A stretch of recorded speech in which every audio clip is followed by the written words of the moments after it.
امسال تعداد سریال های تابستونی زیاده و بعضی از اونها ارزش دیدن رو داره و به احتمال زیاد به فصل پاییز زمستون هم کشیده میشن. توی این ویدیو قراره سریال بیر آدم آسالی یا داستان جزیره رو معرفی کنم. پس تا آخر این ویدیو با من همراه باشید، اما قبلش حتما کانال قهوه ترک رو سابسکرایب کنید و اگر این ویدیو رو دوست داشتید با لایک کردن به من انرژی بدید. من زهرا هستم و اینجا قهوه ترکه.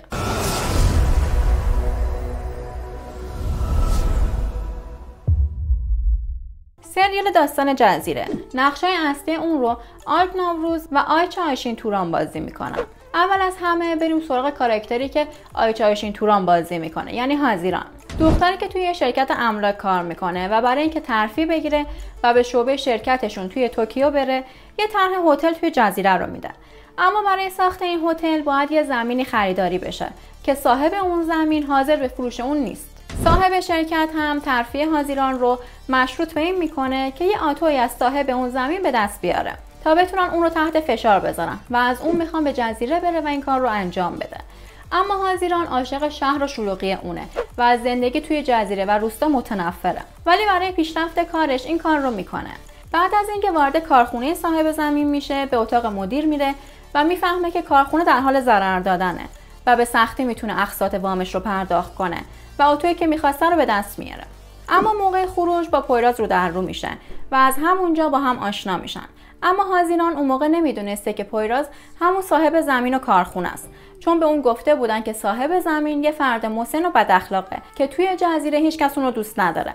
اما فرقی هم نکرد، چون ملاقات اولشون خیلی خوب پیش نرفت و هازیران و پویراز از هم خوششون نیامد و بعد از اون هر بار که همدیگر رو میبینن با دعوا از هم جدا میشن و به نفرتشون اضافه میشن.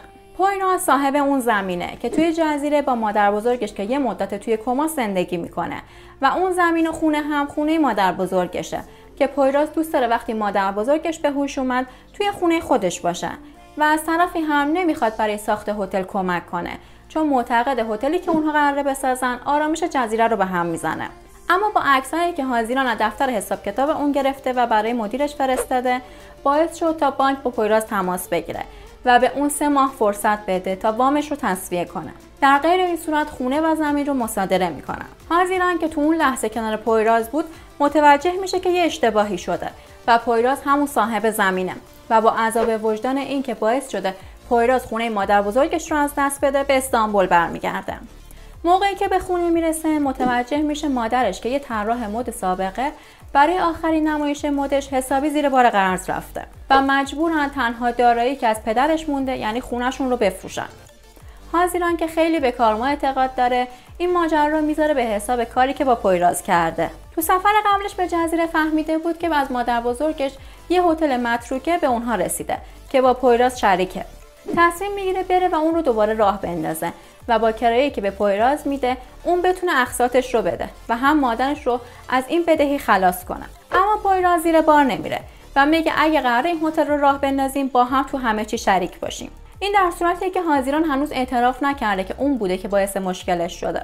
در کل بین سریال های تابستونی داستان جدیدی داره و هم بازیگرها و هم کل اکیپ سریال حرفه‌ای هستن و احتمالاً جزء سریال های پربیننده میشن. شما هم اگر این سریال رو دنبال میکنید نظراتتون رو توی کامنت ها بنویسید تا بقیه دوستان هم استفاده کنن.